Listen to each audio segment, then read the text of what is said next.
प्रणव के वाच्यार्थ रूप सदाशिव के स्वरूप का ध्यान, वर्णाश्रम धर्म के पालन का महत्व, ज्ञानमयी पूजा, संन्यास के पूर्वांग भूत नांदी श्राद्ध एवं ब्रह्म यज्ञ आदि का वर्णन।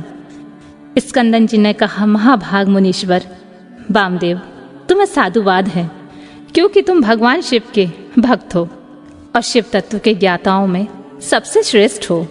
तीनों लोकों में कोई ऐसी वस्तु नहीं है जो तुम्हें ज्ञात ना हो, तथापि तुम लोक पर अनुग्रह करने वाले हो, इसलिए तुम्हारे समक्ष इस विषय का वर्णन करूंगा।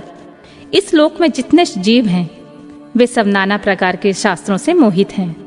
परमेश्वर की अति विचित्र माया ने उन्हें परमार्थ से वंचित कर दिया है। अतः प्रणव के वाच्यार्थ भूत साक्षात महेश्वर को वे नहीं जानते। वे महेश्वर के सगुण निर्गुण तथा त्रिदेवों के जनक पर ब्रह्मा परमात्मा हैं। मैं अपना दाहिना हाथ उठाकर तुमसे शपथ पूर्वक कहता हूं कि यह सत्य है, सत्य है। मैं बारंबार इस सत्य को दोहराता हूं कि प्रणव का अर्थ साक्षात शिव ही है। श्रुतियों, स्मृति शास्त्रों, पुराणों तथा आगमों में प्रधानतया उन्हीं को प्रणव का वाच्यार्थ बताया गया है। जहां से मन सहित वाणी उस परमेश्वर को ना पाकर लौट आती है जिसके आनंद का अनुभव करने वाला पुरुष किसी से नहीं डरता। ब्रह्मा, विष्णु तथा इंद्र सहित यह संपूर्ण जगत भूतों और इंद्रिय समुदाय के साथ सर्वप्रथम जिससे प्रकट होता है, जो परमात्मा स्वयं किसी से और कभी भी उत्पन्न नहीं होता है, जिसके निकट विद्युत सूर्य और चंद्रमा का प्रकाश काम नहीं देता तथा जिसके प्रकाश से ही यह संपूर्ण जगत सब ओर प्रकाशित होता है, वह परब्रह्मा परमात्मा संपूर्ण ऐश्वर्य से संपन्न होने के कारण स्वयं ही सर्वेश्वर शिव नाम धारण करता है। हृदय काश के भीतर विराजमान जो भगवान शंभु मुमुक्षु पुरुषों के ध्येय हैं, जो सर्वव्यापी प्रकाशात्मा भात स्वरूप एवं चिन्मय हैं, जिन परम पुरुष की पराशक्ति शिवा भक्ति भाव से सुलभ मनोहरा निर्गुण अपने गुणों से ही निगुण और निष्कल हैं, उन परमेश्वर के तीन रूप हैं, स्थूल, सूक्ष्म और दोनों से परे। मुने, मुमुक्षु योगियों को नित्य क्रमशः उनके इन स्वरूपों का ध्यान करना चाहिए। वे शंभु निष्कल संपूर्ण देवताओं के सनातन आदिदेव, ज्ञान क्रिया स्वभाव एवं परमात्मा कहे जाते हैं। उन देवादिदेव की साक्षात मूर्ति सदाशिव है। ईशानादि 5 मंत्र उनके शरीर हैं। वे महादेव जी पंचकला रूप हैं। उनकी अंग कांति शुद्ध स्फटिक के समान उज्जवल है। वे सदा प्रसन्न रहने वाले तथा शीतल आभा से युक्त हैं। उन प्रभु के 5 मुख, 10 भुजाएं और 15 नेत्र हैं। ईशान मंत्र उनका मुकुट मंडित मस्तक है। तत्पुरुष मंत्र उस पुरातन प्रभु का मुख है। अघोर मंत्र हृदय है। वामदेव मंत्र गुहा प्रदेश है तथा सद्योजात मंत्र उनके पैर हैं। इस प्रकार ये 5 मंत्र रूप हैं। वे ही साक्षात साकार और निराकार परमात्मा हैं। सर्वज्ञता आदि 6 शक्तियां उनके शरीर के 6 अंग हैं। वे शब्दादि शक्तियों से स्फुरित हृदय कमल के द्वारा सुशोभित हैं। वाम भाग में मनोजन्य नामक अपनी शक्ति से विभूषित हैं। अब मैं मंत्र आदि 6 प्रकार के अर्थों को प्रकट करने के लिए जो अर्थोपन्यास की पद्धति है, उसके द्वारा प्रणों के समिष्टि और व्यष्टि संबंधी भावार्थ का वर्णन करूंगा। परंतु पहले उपदेश का क्रम बताना उचित है, इसलिए उसी को सुनो। मुने, इस मानव लोक में 4 वर्ण प्रसिद्ध हैं। उनमें से जो ब्राह्मण, क्षत्रिय और वैश्य ये 3 वर्ण हैं, उन्हीं का वैदिक आचार से संबंध है। त्रिवर्णिकों की सेवा ही जिनके लिए सारभूत धर्म है, उन शूद्रों का वेद अध्ययन में अधिकार नहीं है। यदि सब त्रिवर्णिक अपने अपने आश्रम धर्म के पालन में हार्दिक अनुराग में लगे हों, तो उनका ही श्रुतियों और स्मृतियों में प्रतिपादित धर्म के अनुष्ठान में अधिकार है, दूसरे का कदापि नहीं। श्रुति और स्मृति में प्रतिपादित कर्म का अनुष्ठान करने वाला पुरुष अवश्य सिद्धि को प्राप्त होगा। यह बात वेदोक्त मार्ग को दिखाने वाले परमेश्वर ने स्वयं कही है। वर्ण धर्म और आश्रम धर्म के पालन जनित पुण्य से परमेश्वर का पूजन करके बहुत से श्रेष्ठ मुनि उनके सायुज्य को प्राप्त हो गए हैं। ब्रह्मचर्य के पालन से ऋषियों की, यज्ञ कर्मों के अनुष्ठान से देवताओं की तथा संतानोत्पादन से पितरों की तृप्ति होती है, ऐसा श्रुति ने कहा है। इस प्रकार ऋषि ऋण, देव ऋण तथा पितृ ऋण, इन तीनों से मुक्त हो वानप्रस्थ आश्रम में प्रविष्ट हो मनुष्य शीत उष्ण तथा दुख दुखादि द्वंद्वों को सहन करते हुए जितेंद्रिय, तपस्वी और मिताहारी हो यम नियम आदि योग का अभ्यास करें, जिससे बुद्धि निश्चय ही अत्यंत दृढ़ हो जाए। इस प्रकार क्रमशः अभ्यास करके शुद्ध चित्त हुआ पुरुष संपूर्ण कर्मों का संन्यास कर दे। समस्त कर्मों का संन्यास करने के पश्चात ज्ञान के समादर में तत्पर रहे। ज्ञान के समादर को ही ज्ञानमयी पूजा कहते हैं। वह पूजा जीव की साक्षात शिव के साथ एकता का बोध कराकर जीवन मुक्ति रूप फल देने वाली होती है। यतियों के लिए इस पूजा को सर्वोत्तम तथा निर्दोष समझना चाहिए। महाप्राज्ञ, तुम पर स्नेह होने के कारण लोकानुग्रह की कामना से मैं उस पूजा की विधि बता रहा हूँ। सावधान होकर सुनो। साधक को चाहिए कि वह संपूर्ण शास्त्रों के तत्वार्थ के ज्ञाता, वेदांत ज्ञान के पारंगत तथा बुद्धिमान में श्रेष्ठ आचार्य की शरण में जाए। उत्तम बुद्धि से युक्त एवं चतुर साधक आचार्य के समीप जाकर विधि पूर्वक दंड प्रणाम आदि के द्वारा उन्हें यत्न पूर्वक संतुष्ट करे। फिर गुरु की आज्ञा ले वह 12 दिनों तक केवल दूध पीकर रहे। तदनंतर शुक्ल पक्ष की चतुर्थी या दशमी को प्रातः काल विधिवत स्नान करके शुद्ध चित हुआ विद्वान साधक नित्य कर्म करके गुरु को बुलाकर शास्त्रोक्त विधि से नांदी श्राद्ध करे। नांदी श्राद्ध में विश्व देवों की संज्ञा सत्य और वसु बताई गई है। प्रथम देव श्राद्ध में नांदी मुख देवता ब्रह्मा, विष्णु और महेश कहे गए हैं। दूसरे ऋषि श्राद्ध में उन्हें ब्रह्मर्षि, देवर्षि तथा राजर्षि कहा गया है। तीसरे दिव्य श्राद्ध में उनकी वसु, रुद्र और आदित्य संज्ञा बताई गई है। चौथे मनुष्य श्राद्ध में सनक आदि 4 मुनीश्वर का नांदी मुख देवता है। 5वें भूत श्राद्ध में 5 महाभूत नेत्र आदि 11 इंद्रिय समूह तथा जरायुज आदि चतुर्विध प्राणी समुदाय नांदी मुख माने गए हैं।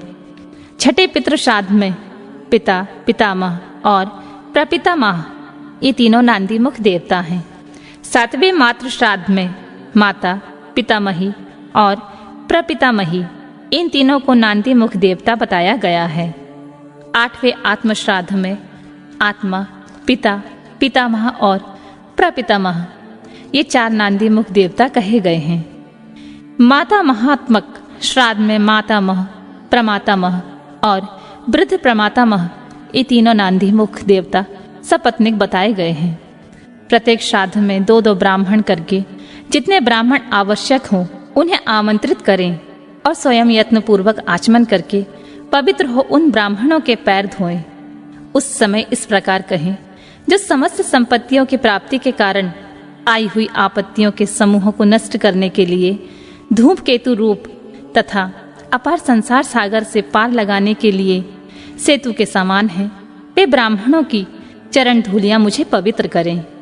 जो आपत्ति रूपी घने अंधकार को दूर करने के लिए सूर्य, अभीष्ट अर्थ को देने के लिए कामधेनु तथा समस्त तीर्थों के जल से पवित्र मूर्तियां हैं, वे ब्राह्मणों की चरण धूलियां मेरी रक्षा करें।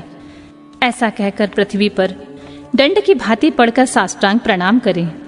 तत्पश्चात पूर्वाभिमुख बैठकर भगवान शंकर के युगल चरणार बिंदों का चिंतन करते हुए दृढ़तापूर्वक आसन ग्रहण करें। हाथ में पवित्र ले शुद्ध हो नूतन यज्ञ पवित्र धारण कर 3 बार प्राणायाम करें। तदनंतर तिथि आदि का स्मरण करके इस तरह संकल्प करें, मेरे संन्यास का अंगभूत जो पहले विश्वदेव का पूजन, फिर देवादि अष्टविधि श्राद्ध तथा अंत में मातामह श्राद्ध है, उसे आप लोगों की आज्ञा ले मैं पार्वण की विधि से संपन्न करूंगा। ऐसा संकल्प करके आसन के लिए दक्षिण दिशा से आरंभ करके उत्तरोत्तर कुशों का त्याग करें। तत्पश्चात आचमन करके खड़ा हो वर्णक्रम का आरंभ करें। अपने हाथ में पवित्र धारण करके 2 ब्राह्मणों के हाथों का स्पर्श करते हुए इस प्रकार कहें। विश्वदेवार्थे भवन्तु व्रणे भवदयानाम नांदी श्राद्धे क्षण प्रसादनीयः। अर्थात हम विश्वदेव श्राद्ध के लिए आप दोनों का वरण करते हैं। आप दोनों नांदी श्राद्ध में अपना समय देने की कृपा करें। इतना सभी श्राद्धों के ब्राह्मणों के लिए कहें। सर्वत्र ब्राह्मण वरण की विधि का यही क्रम है। इस प्रकार वरण का कार्य पूरा करके 10 मंडलों का निर्माण करें। उत्तर से आरंभ करके 10 मंडलों का अक्षत से पूजन करके उनके क्रमशः ब्राह्मणों को स्थापित करें। फिर उनके चरणों पर भी अक्षत आदि चढ़ाएं। तदनंतर संबोधन पूर्वक विश्वदेव आदि नामों का उच्चारण करें और कुश, पुष्प, अक्षत एवं जल से इदं वा पाद्यम कहकर पाद्य निवेदन करें। इस प्रकार पाद्य निवेदन करके स्वयं भी अपना पैर धो लें और उत्तराभिमुख होकर आचमन करके एक एक श्राद्ध के लिए जो 2-2 ब्राह्मण कल्पित हुए हैं उन सबको आसनों पर बिठाएं और यह कहें। विश्वदेव स्वरूपस्य ब्राह्मणस्य इदमासनम। विश्वदेव स्वरूप ब्राह्मण के लिए यह आसन समर्पित है। यह कुशासन दें और स्वयं भी हाथ में कुश लेकर आसन पर स्थित हो जावें और कहें। अस्मिन् नांदी मुखे श्राद्धे विश्वदेवार्थे भवदयानाम क्षण क्रियाताम। इस नांदी मुख श्राद्ध में विश्वदेव के लिए आप दोनों क्षण समय प्रदान करें। तदनंतर प्राप्तुत्याम भवन्तु। आप दोनों ग्रहण करें, ऐसा कहें। फिर दोनों श्रेष्ठ ब्राह्मण इस प्रकार उत्तर दें। प्राप्तियाव, हम दोनों ग्रहण करेंगे। इसके बाद यजमान और उस श्रेष्ठ ब्राह्मण से प्रार्थना करें, मेरे मनोरथ की पूर्ति हो, संकल्प की सिद्धि हो, इसके लिए आप अनुग्रह करें। तत्पश्चात पद्धति के अनुसार अर्घ दें, पूजन करें। शुद्ध केले के पत्ते आदि धोए हुए पात्रों के परिपक्व अन्न आदि भोज्य पदार्थों को परोसकर पृथक पृथक कुश बिछाकर और स्वयं वहां जल छिड़ककर प्रत्येक पात्र पर आदर पूर्वक दोनों हाथ लगाकर पृथ्वी ते पात्रम इत्यादि मंत्र का पाठ करें। वहां स्थित हुए देवता आदि का चतुर्थ पर्यंत उच्चारण करके अक्षत सहित जल ले स्वाहा बोलकर उनके लिए अन्य अर्पित करें और अंत में नमम आदि का वाक्य का उच्चारण करें। सर्वत्र माता आदि के लिए भी अन्य अर्पण की यही विधि है और अंत में इस प्रकार प्रार्थना करें। जिनके चरणार बिंदों के चिंतन एवं नाम जप से न्यूनता पूर्ण अथवा अधूरा कर्म भी पूरा हो जाता है, उन साम्य सदाशिव उमा महेश्वर की मैं वंदना करता हूँ। इसका पाठ करके कहें, ब्राह्मणों, मेरे द्वारा किया हुआ यह नांदी मुख श्राद्ध यथोक्त रूप से परिपूर्ण हो, यह आप कहें। ऐसी प्रार्थना के साथ उन श्रेष्ठ ब्राह्मणों को प्रसन्न करके उनका आशीर्वाद लें और अपने हाथ में लिया हुआ जल छोड़ दें। फिर पृथ्वी पर दंड की भांति गिरकर प्रणाम करें और उठकर ब्राह्मणों से कहें, यह अन्न अमृत रूप हो। फिर उदार चेता साधक हाथ जोड़कर अत्यंत प्रसन्नता पूर्वक प्रार्थना करें। श्री रुद्र सूक्त का चमका अध्याय सहित पाठ करें। पुरुष सूक्त भी विधिवत आवृत्ति करें। मन में भगवान सदाशिव का ध्यान करते हुए ईशान सर्व विद्यानाम इत्यादि 5 मंत्रों का जप करें। जब ब्राह्मण लोग भोजन कर चुके तब रुद्र सूक्त का पाठ समाप्त कर क्षमा प्रार्थना पूर्वक उन ब्राह्मणों को पुनः अमृतो पिधान मसी स्वाहा यह मंत्र पढ़कर उत्तरापोषण के लिए जल दें। तदनंतर हाथ पैर धो आचमन करके पिंडदान के स्थान पर जाएं। वहां पूर्वाभिमुख बैठकर मौन भाव से 3 बार प्राणायाम करें। इसके बाद मैं नांदी मुख श्राद्ध का अंगभूत पिंडदान करूंगा, ऐसा संकल्प करके दक्षिण से लेकर उत्तर की ओर 9 रेखाएं खींचें और उन रेखाओं पर क्रमशः 12-12 पूर्वाग्र कुश बिछाएं। फिर दक्षिण की ओर से देवता आदि के 5 स्थानों पर चुपचाप अक्षत और जल छोड़ें। पितृवर्ग के 3 स्थानों पर क्रमशः अक्षत जल छोड़कर 9 माता मतादि के स्थान पर मार्जन करें। तत्पश्चात अत्य पितरो मादाय ध्वम कहकर देवादि के 5 स्थानों पर क्रमशः अक्षत जल छोड़ें। इस प्रकार अवनेजन दे 5 स्थानों पर प्रत्येक के लिए 3-3 पिंड दें। इसी तरह शेष स्थानों पर भी करें। अपने गुहा सूत्र में बताई हुई पद्धति के अनुसार सभी पिंड पृथक पृथक देने चाहिए। फिर पितरों के सादे गुण के लिए जल अक्षत अर्पित करें। तत्पश्चात अपने हृदय कमल में सदाशिव देव का ध्यान करें और पूर्वोक्त यत्पाद पद स्मरणात् इत्यादि श्लोकों का पुनः स्मरण करके ब्राह्मणों को नमस्कार पूर्वक यथाशक्ति दक्षिणा दें। फिर त्रुटियों के लिए क्षमा याचना करके देवता पितरों का विसर्जन करें। पिंडों का उत्सर्ग करके उन्हें गयों को खाने के लिए दे दें अथवा जल में डाल दें।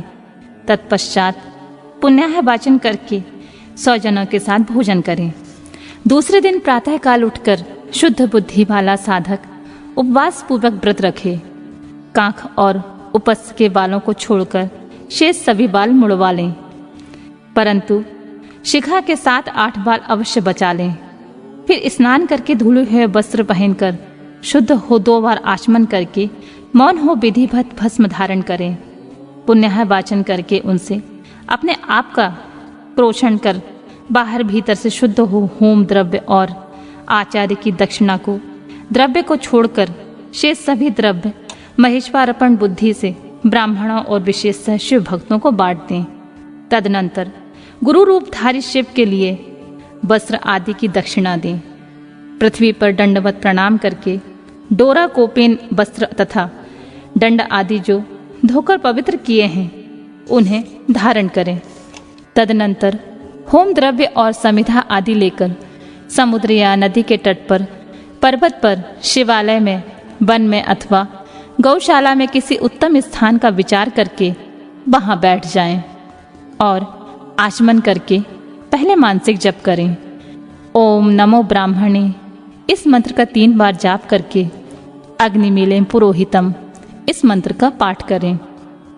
इसके बाद अथ महाव्रतायाम अग्नि में देवानाम एतस्य समाग्रण्याम ओम ईशे त्वजे तो अवायवस्थ अग्नः आयाति बीतिये तथा शम नो देवी रभीष्टिये इत्यादि का पाठ करें। इन सब का पाठ करने के पश्चात यथासंभव वेद पुराण आदि का 100 अध्याय करें। इसके बाद ओम ब्राह्मणे नमः, ओम इंद्राय नमः, ओम सूर्याय नमः, ओम सोमाय नमः, ओम प्रजापते नमः, ओम आत्मने नमः, ओम अंतरात्मे नमः, ओम ज्ञानात्मे नमः, ओम परमात्माने नमः इत्यादि रूप से ब्रह्मा आदि शब्दों की आदि में ओम और अंत में नमः लगाकर उनके चतुर्थ पर्यंत रूप का जप करें। इसके बाद 3 मुट्ठी सत्तू लेकर प्रणव के उच्चारण पूर्वक 3 बार खाएं और प्रणव से ही 2 बार आचमन करके नाभि का स्पर्श करें। उस समय आगे और अंत में नमः स्वाहा जोड़कर उनका उच्चारण करें तथा ओम आत्मने नमः स्वाहा, ओम अंतरात्मने नमः स्वाहा, ओम ज्ञानात्मे नमः स्वाहा, ओम परमात्मने नमः स्वाहा, ओम प्रजापते नमः स्वाहा इति। तदनंतर पृथक पृथक प्रणव मंत्र से ही दूध दही मिले हुए घी को अथवा केवल जल को 3 बार चाटकर पुनः 2 बार आचमन करें। उसके बाद मन को स्थिर करके सुस्थिर आसन पर पूर्वाभिमुख बैठकर शास्त्रोक्त विधि से 3 बार प्राणायाम करें।